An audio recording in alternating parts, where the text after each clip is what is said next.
বাবার দেখে আর ছেলেরও শখ গেল, আর ছেলেও করলো আজ ভয়েস ওভারের কাজ। Good morning everyone, welcome back to the channel Roznamcha. আজ কিন্তু সকাল সকাল উঠেই এক কাপ চা নিয়ে বসে পড়েছি, আর একদিকে চাটা করে ভালোই হয়েছে। আজকে সকালবেলা এত ঘুম পাচ্ছিল, ঘুম থেকে ওঠার পর মানে উঠে কাজ করতে ইচ্ছেই করছে না। আমি এত ঘুমে ঢুলছি, হাই উঠছে আর চোখ দিয়ে জল বেরিয়ে যাচ্ছে।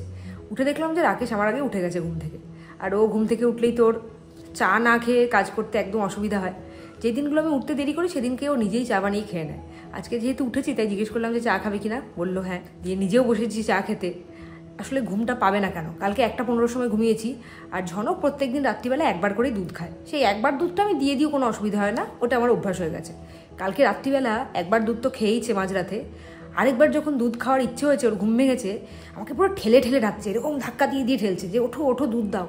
আমার তখন এত রাগ হয়েছে, এমনিতেই রাত্রি 1:15 সময় শুয়েছি, তারপরে একবার উঠেছি ওকে দুধ খাওয়াতে, সেকেন্ড টাইম যখন ডেকেছে মানে ঘুমোবো কখন, তাই জন্য সকালবেলা তো উঠতে বাধ্য হয়েছি। 6টার জায়গায় 6:15 উঠেছি, কিন্তু এত ঘুম পাচ্ছে। এখন এই চাটা খেয়ে দিনটাকে শুরু করি, আর চাটা খেয়ে ঘুমটাকে কাটাই। চলো এভাবে আজকে দিনটাকে শুরু করি, দেখতে থাকো সারাদিন কী করি। এই চাটা নিয়ে যাচ্ছি রাকেশের জন্য। উনার আবার সকাল সকাল চা না খেলে গলা দিয়ে আওয়াজ বেরোয় না। বেরোয় না বললে ভুল হবে, খোলে না। চাটা করে দিতে বাধ্য হলাম। কেন? রান্নাঘর থেকে যা শুনলাম তোমার গান প্র্যাকটিস করতে হয়েছে তুমি এখানে। না না, গলাটা ছাড়ানোর জন্য একটু রিওয়াজ করলাম। সকালবেলা গলা ধরে থাকে, বলাই যায় না। দেখো কিরকম মোটা মোটা লাগছে না, গলাটা উঠবেই না। আমি রান্নাঘরে কাজ করছি আর শুনছি এখান থেকে এসব করছে বসে। কি অবস্থা, মানে রেকর্ডিং এর জন্য গান টানও করে নিতে হচ্ছে তোমাকে সকাল সকাল। রেওয়াজ করতে হচ্ছে। আর রেওয়াজ, রেকর্ডিং মানে ভয়েস ওভারের কাজ, থিয়েটারের কাজ, গানের কাজ, যারাই ভোকালের কাজ করে তাদেরই করা উচিত। আরশোলার উৎপাতটা মোটামুটি সামলে উঠেছি, কিন্তু আরশোলা নিয়ে গতকাল রাত্রিবেলা যদিও জনকের সাথে একটা প্র্যাঙ্ক করেছিলাম। এরকম মজা না করলে না জীবনগুলো একঘেয়ে হয়ে যায়, ওই জন্য মাঝে মাঝে এইসব মজাগুলো করতেই থাকি। কালকে রাতটা কি হয়েছে দেখো, এটা কয়েকদিন ধরেই হচ্ছে, তোমাদের সাথে আমি শেয়ারটা করিনি, আজকে শেয়ার করতে বাধ্য হলাম। এখানে ঝুড়ির মধ্যে আমার কলা থাকে, কলার ঝুড়িটা আমার রান্নাঘরেই থাকে। রান্নাঘরের জানলা দিয়ে কয়েকদিন ধরে কিছু একটা ঢুকছিল, আমি দেখিনি। আমার যতদূর সম্ভব গেছোই দূর, আমি জানলাটা আটকে রাখছিলাম। কলাটা কিভাবে খেয়ে গেছে দেখো। এটা তো শুধু একটা কলা খেয়েছে, এরকম 2-3টে কলাও খায়, রোজ ফেলছিলাম। তারপরে আমি এই রান্নাঘরের জানলা একেবারে বন্ধ করে রাখতাম রাত্রিবেলা, আর যেহেতু এখন গরমকাল বন্ধ করে রাখতে একদমই ইচ্ছে করে না, রান্নাঘরের জানলা তো টোটালি বন্ধ করে দিয়েছি। কালকে দেখলাম রান্নাঘরের জানলা বন্ধ করা সত্ত্বেও এসে খেয়ে গেছে, তার মানে ব্যাটাগুলো এখান দিয়ে ঢুকেছে। বেশ কিছুদিন থেকে ভাবছিলাম এই ব্যাগের স্টকটা একটু ক্লিয়ার করার দরকার। এত ব্যাগ হয়ে গেছে, ধরছেই না। যেমন জামা কাপড়ের অবস্থা হয়েছিল, কয়েকটা ক্লিয়ার করার পর এখন ঠিকঠাক হয়েছে, ব্যাগের স্টকটাও এবার ক্লিয়ার করতে হবে। কী হারে ব্যাগ হয়েছে, আজে বাজে ব্যাগও আছে, মানে সেই ছোট বয়সের যখন কলেজে যেতাম তখনকার, সেইগুলোকে এবার বাতিল করার সময় এসে গেছে। না হলে আর ধরাতে পারছি না নতুন ব্যাগগুলোকে। আমার কাছে এতগুলো ব্যাগ আছে, কিন্তু কোথাও যখন বেরোই তখন মনে হয় যে কোন ব্যাগটা নেব, কোনো ব্যাগই তো নেই। সবার বাড়িতেই এই একই প্রবলেম, জামা কাপড় আলমারিতে ভর্তি, কোথাও যাওয়ার সময় জামা কাপড় পাওয়া যায় না, ব্যাগ আলমারিতে ভর্তি, কোথাও ঘুরতে যাওয়ার সময় ব্যাগ খুঁজে পাওয়া যায় না। এই আলমারির তলার ওই একটা তাকের মধ্যে আমার কতগুলো ব্যাগ ধরাতাম দেখো, এই এতগুলো। এবার এইগুলোকে কয়েকটা বাতিল করব, বাকিগুলোকে আবার গুছিয়ে ঢুকিয়ে ফেলি। আমি না একটা জিনিস দেখেছি লক্ষ্য করে, যেদিন আমার ছুটি থাকে সেদিন ঘরের কাজের তাড়না এত বেশি থাকে, এই সব টুকটাক কাজগুলো করার একদম টাইম পাই না। তাই জন্য যেদিনকে স্কুল থাকে সেদিন তো একটা রুটিন মাফিক চলি, একদম টাইম ধরা ঘুম থেকে উঠি, একদম টাইম ধরে ঘড়ি ধরে বেরোই। তাই জন্য সেই দিনগুলোতেই আমি এই কাজগুলো করি, ছুটির দিনের জন্য একদম ফেলে রাখি না।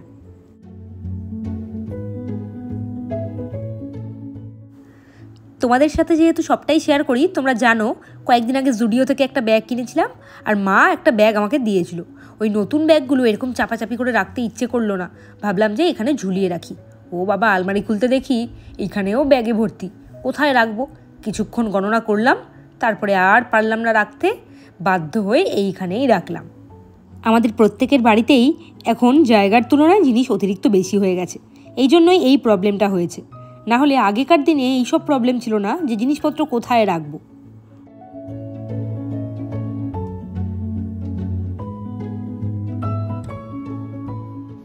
কি বলছো, গীতারিকে ব্যাগ দিচ্ছ? হ্যাঁ প্রচুর ব্যাগ হয়ে গেছে। হ্যাঁ কেমন ফলো মি। কেন আসো না, নিয়ে যাচ্ছে আমাকে, আসো আসো। নিয়ে এসছো? হায় রে, কেমন ব্যাগটা? কিন্তু ব্যাগটা ভালো, কিন্তু ব্যাগ আমার রাখার জায়গা নেই। ব্যাগটা তো দারুণ দেখতে, সত্যি সত্যি ব্যাগটা আমি চেপে চেপে ঠেসে ঠেসে ঢোকালাম। কল্যাণী স্টেশন থেকে ব্যাগটা কিনেছি, কল্যাণী স্টেশন না মানে বাইরে আর কি। 100 টাকা করে ব্যাগগুলো বিক্রি হচ্ছিল, ভাবো জিন্স কাপড়ের কত সুন্দর ব্যাগগুলো, বেশ টেকসই। ব্যাগটা খুবই সুন্দর দেখতে, কিন্তু ব্যাগটা আমার এখন রাখার জায়গা নেই, গলায় ঝুলিয়ে ঘুরতে হবে। আর তোমরা যদি চাও এরকম সুন্দর সুন্দর ব্যাগ নিতে, তাহলে আমাকে ফোন করো। কেন? 150 টাকা দিয়ে কিনে দেবো। এবার তোকে পিটাবে, এবার পিটাতে বাকি রাখবে না।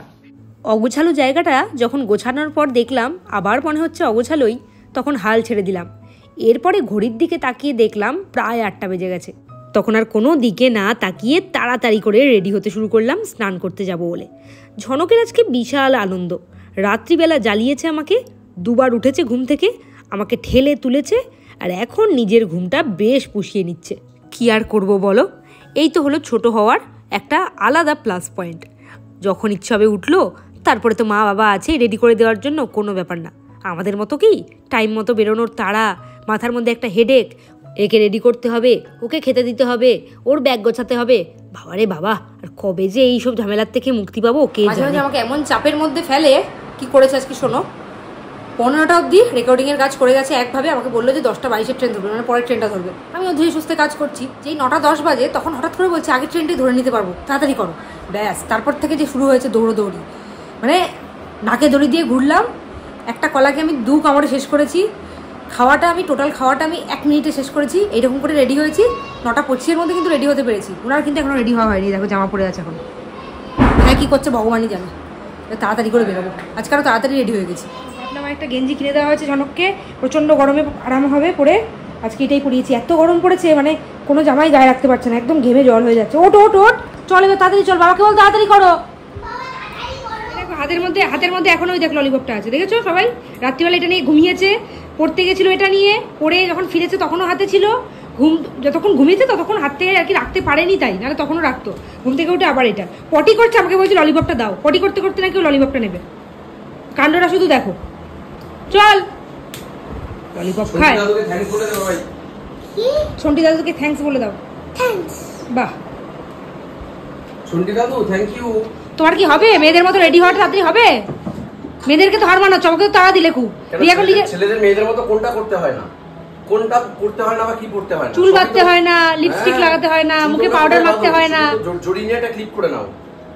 ওই তো সেটাই তো একটা কাজ। মুখে একটু চুপ করো। মেয়েদের স্নান করা মানে জীবন হচ্ছে গা ধোয়া, মাথা জীবনে ভেজাও না। তোমাদের আর চুলের আর কি আসবে না, মাথা ভেজাই না, সামনের দিকে ভেজাই। পুরো মাথাটা ভেজালে তাহলে চুলটা বাঁধতে হবে না, মাথায় যে কটা চুল আছে সেগুলো পড়ে যাবে। শোনো শোনো, ওই জন্য 2 দিন বাদে বাদে মেয়েদের বিউটি পার্লারে যেতে হয়, ঘড়িটার দিকে তাকাও, চুল সেদ্ধ করতে হয়। আমি কিচ্ছু করি না, কিচ্ছু করি না। যেগুলো করতাম তাহলে তোমার অনেক পয়সা খরচ করতাম, করি না। সেটা করলে ভালো হতো। চলো তাড়াতাড়ি। আমাদের এইসব ঝগড়া সবসময় লেগে থাকে, ওইসব বাদ দাও। চলে এসেছি ঝনকের দিয়ার বাড়িতে, আর এসেই ও আরোহী দিদির সাথে খেলতে লেগে পড়েছে। ঝনকের বাবা চলে গেল অফিসে, এইবার আমি ঝনককে রেডি করে পাঠাবো স্কুলে, তারপরে নিজের স্কুল।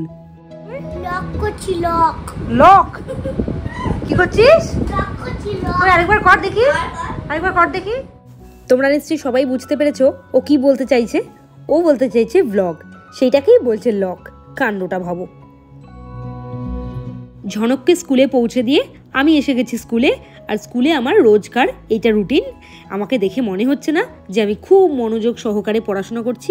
আমি যখন এদের খাতা চেক করি তখন হলো এদের মহা আনন্দ। দেখো না কি নিজেদের মতো গল্প করে যাচ্ছে। ওদেরকে ক্লাস করাতে করাতে এইদিকে ঝনকবাবু স্কুল থেকে ফিরে গেছেন। স্কুলের ডিউটি সারা হয়ে গেছে, এইবারে আমি ওপরে যাব, গিয়ে ঝনকের কাজ শুরু করব।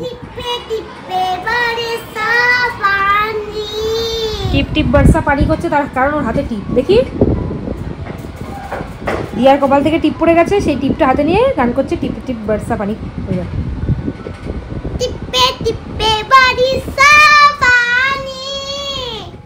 ঝনকের এইসব কাণ্ড কারখানা দেখলে আমার যে হাসি পায় না, আমি নিজের মনে মনেই হাসি, জানো তো।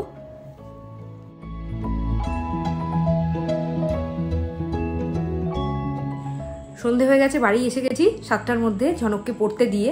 এখন রোজই ওকে পড়তে দিয়ে বাড়ি চলে আসছি। রাকেশের রেকর্ডিংয়ে এত চাপ না, রাত্রিবেলা এসে যদি রেকর্ডিং করতে হয় তাহলে ভোর হয়ে যাবে। ওই জন্য এই টাইমটাতে ও রেকর্ডিং করতে থাকে, মাঝখানে একবার গিয়ে ঝনককে নিয়ে আসে। ও পাশে রেকর্ডিং করছে, আর যা গরম পড়েছে এখন এসি ছাড়া রেকর্ডিং করা অসম্ভব। আমি বললাম যে ওই সোফার ঘরে বসতে, আর যা গরম পড়েছে না। আর আমাদের এখানে ভোল্টেজের এত খারাপ অবস্থা, তোমাদেরকে কি বলবো। একটা যদি এসি চালানো হয় বাড়িতে, পারমিশন নেওয়া আছে সেকেন্ড এসি, মানে আরেকটা যদি এসি চালাতে যাই একেবারে ওভারলোড হয়ে গিয়ে দুটো এসি অফ হয়ে যাচ্ছে। মানে এই প্রবলেমটা আমরা প্রত্যেকটা গরমকালে ফেস করছি। কোনো রকম কোনো মানে সুরাহা পাচ্ছি না, হতেই থাকছে। অ্যাপ্লিকেশন করা হবে, কবে যে করা হবে কে জানে। ইলেকট্রিক অফিসে একটা অ্যাপ্লিকেশন করা হবে, তারপরে দেখা যাক যদি ঠিক হয়। মানে প্রচণ্ড আমাদের অসুবিধা। একমাত্র স্মার্ট ফ্যানটা আমাদের জোরে চলছে, আর সব কটা ফ্যান একদম মানে এরকম করে চলছে, মনে হচ্ছে একে চলছে। এত প্রবলেম আমাদের ভোল্টেজ নিয়ে, প্রচণ্ড প্রবলেম হচ্ছে। রাকেশ অফিস থেকে ফিরেই ঢুকেছে রেকর্ডিংয়ের কাজে। ভাবলাম যে ওকে আজকে একটু কিছু খাবার বানিয়ে দেওয়া যাক। বেশিরভাগ দিন সন্ধ্যের দিকটাতেই রেডিমেড খাবার খায়, আর আমাকে গালমন্দ করে যে বাড়িতে বউ খাবার বানিয়ে দেয় না। প্রথমেই বাটিতে পরিমাণ মতো চিড়ে ঢেলে নিলাম। চিড়েটাই বাড়িতে অ্যাভেলেবেল ছিল, তাছাড়া ময়দা ছিল, কিন্তু ময়দা দিয়ে আনহেলদি খাবার বানাতে ঠিক ইচ্ছে করলো না। তাই ভাবলাম চিড়ে দিয়েই কিছু বানিয়ে দেওয়া যাক। আজকে আর পোহা নয়, আজকে বানাবো সিম্পল চিড়ের পোলাও। যেহেতু ঝনকের খাওয়ার ব্যাপার নেই, তাই জন্য চিড়ের পোলাওটাই বানাবো। আর চিড়ের পোলাও বানাতে গেলে একদম টাইম লাগে না, খুব একটা জিনিসপত্রও লাগে না রেডি করতে, তাই জন্যই চিড়ের পোলাও বানাবো। আর চিড়েটা দেখলাম পোহা করলে বা পোলাও করলে না শক্ত থেকে যাচ্ছে, তাই আজকে চিড়েটাকে অনেকক্ষণ ধরে ধুলাম, যাতে ধুতে ধুতেই অনেকটা নরম হয়ে যায়। পোলাও যেহেতু, তাই জন্য ঘিয়ের ইউজ তো করতেই হবে। কড়াইয়ের মধ্যে ঘি দিয়েছি, আর খুব সামান্য সাদা তেল দিয়েছি। পুরো ঘিতে করলে না এই এত গরমে শরীর খারাপ হতে পারে। এরপরেই ফোড়নে দিয়ে দিলাম গোটা গরম মশলা। গোটা গরম মশলাটা দেওয়ার একটু পরেই ছেড়ে দিলাম ড্রাই ফ্রুটগুলো। ড্রাই ফ্রুটগুলোকে একটু সামান্য ভেজে নিই। গ্যাসের পাশেই দেখো না ঘিটাকে না আর একটু গলতে দিয়েছি। ওই ঘিটা আমি মহাপ্রভু থেকে কিনেছিলাম, 900 টাকা কেজি নিয়েছিল, কিন্তু ঘিয়ের স্মেলটা খুব বেশি, তবে দামটা মনে হচ্ছে একটু বেশিই নিয়েছে। ড্রাই ফ্রুটগুলো কিছুক্ষণ ভেজে নেওয়ার পরেই তার মধ্যে ঢেলে দিলাম আগের থেকে ধুয়ে রাখা চিড়েটা। চিড়েটা বেশ নরম হয়ে গেছে দেখলাম। এই রান্না তোমাদেরকে আমি 1000 বার দেখিয়েছি। আর কি, এবার একটুখানি নুন, মিষ্টি আর সামান্য একটু হলুদ দেবো, যাতে রঙটা সুন্দর হয়। আর মিষ্টিটা আজকে না চিনিয়ে দিয়েছি, তার কারণ আমার কাছে গুড় একদমই ছিল না, খুবই অল্প ছিল। সেই অল্প গুড়ে হতোও না, তাই জন্য আজকে একটু আনহেলদিভাবেই বানিয়ে ফেললাম। কি আর করবো, চিনি ছিল বাড়িতে পর্যাপ্ত পরিমাণে, ওই জন্য চিনি দিয়েই করেছি। আর পোলাও মানে তো একটু মিষ্টি মিষ্টি হতেই হবে। এরপরে আর কি, একটু করে জলের ছিটে দেবো আর ঢেকে রাখবো, যাতে চিড়েটা খুব ভালো মতো সেদ্ধ হয়ে যায়। হেলদি না হয় নাই বানাতে পারলাম, টেস্টি তো বানাতে পারবো। তাই জন্য এর ওপর দিয়ে আরও কিছু ড্রাই ফ্রুট ছড়িয়ে দিলাম। এর মধ্যে কিন্তু ড্রাই নারকেলও ছিল।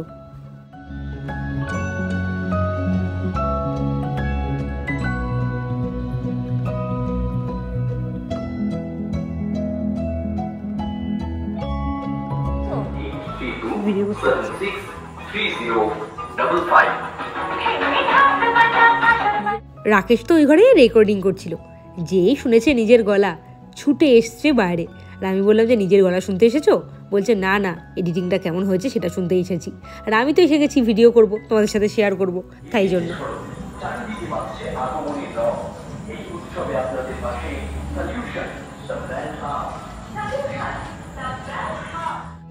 এসব করতে করতে এদিকে আমার চিড়েটা হয়তো সেদ্ধ হয়ে গেছে, দেখে নিই একটু, তারপরে তাড়াতাড়ি করে নামাবো, ওদেরকে দিয়ে দেবো খেতে। ওদেরকে বললাম তার কারণ রাকেশের স্টুডেন্টও এসেছে। আসলে আজকে না পুজোর রেকর্ডিংয়ের কাজ হচ্ছে, আর পুজোর রেকর্ডিংগুলো করতে প্রচুর টাইম লাগে। যেতে যেতে হয়তো রাত 10টা বেজে যাবে ওর, তাই জন্য দুজনের জন্যই করছি একবারে। এই তো আমার হয়েই গেছে।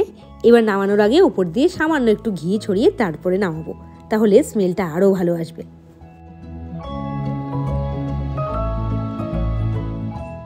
এদিকে আমি রান্নাঘরের কাজ করছি ঠিকই, কিন্তু আমার মনটা পড়ে আছে অন্য কাজের দিকে।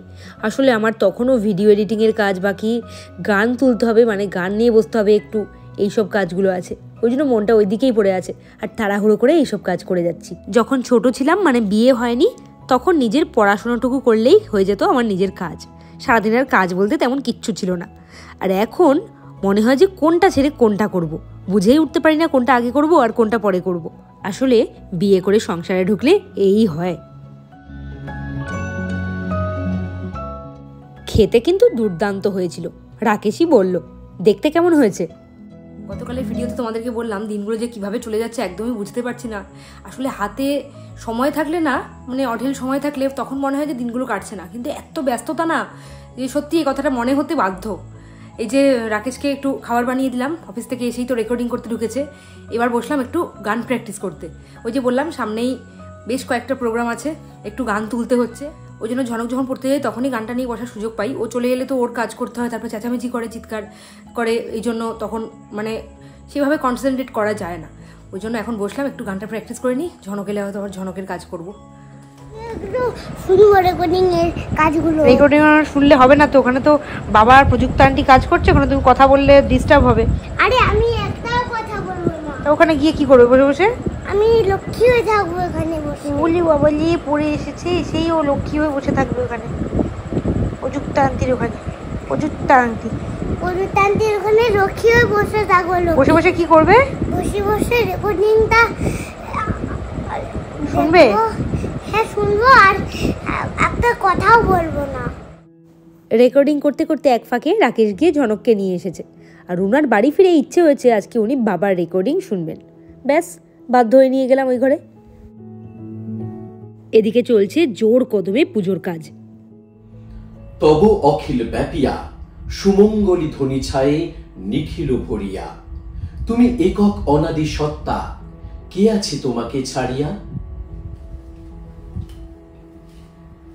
আজি শঙ্খে বাজিছে মঙ্গল রব, আনন্দে সবে মত্ত, মায়ের পূজায় মায়ের কাছে আসিছে মায়ের ভক্ত।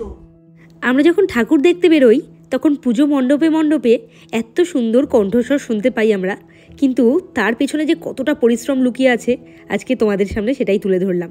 আর ঝনকটাকে দেখো না, বলেছে চুপ করে বসে থাকবে, প্রথম দিকটাতে চুপ করেই বসেছিল, তারপর কি শুরু করলো দেখো।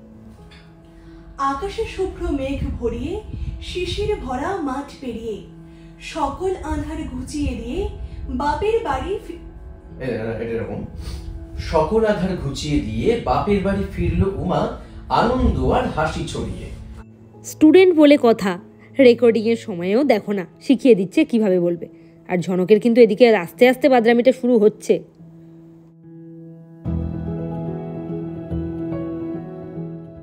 ওইদিকে বাবা বলেছে একটা যদি শব্দ করো এই ঘর থেকে তাড়িয়ে দেবো, কিন্তু ওর ওই সব দিকে ভ্রুক্ষেপ নেই। কি করছে দেখো, একবার তারটা নিচ দিয়ে হামাগুড়ি দিয়ে ওপাশে যাচ্ছে, একবার সোফার ওপরে উঠে লাফালাফি করছে। কি বলবো বলো তো। বাবার কাজ একটু সবে শেষ হয়েছে, ব্যাস প্রযুক্ত আন্টির সাথে খেলতে লেগে পড়েছে উনি।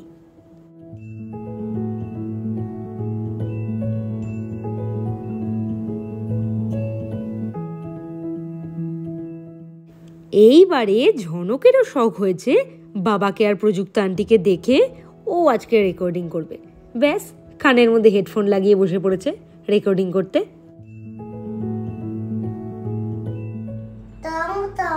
সরস্বতী হিরেমল বর্ণে রত্ন বিভূষিত কুণ্ডল কর্ণে, শিরে জটা গজমতি আর সরস্বতীটার বাড়ি লাখ লাখ সরস্বতী মোর কণ্ঠে লাখ, যাবত জীবন তাবত থাক, আমার ভাগ্যে গরুর চোখ, দিনে দিনে বিদ্যা বাড়িতে থাক, উজ্জ্বল মুকুটে গজমতি আর দে মা সরস্বতী বদ্দেও আমার পিনা পুস্তক রঞ্জিত হস্তে, ভগবতী ভারতী দেবী নমস্তে।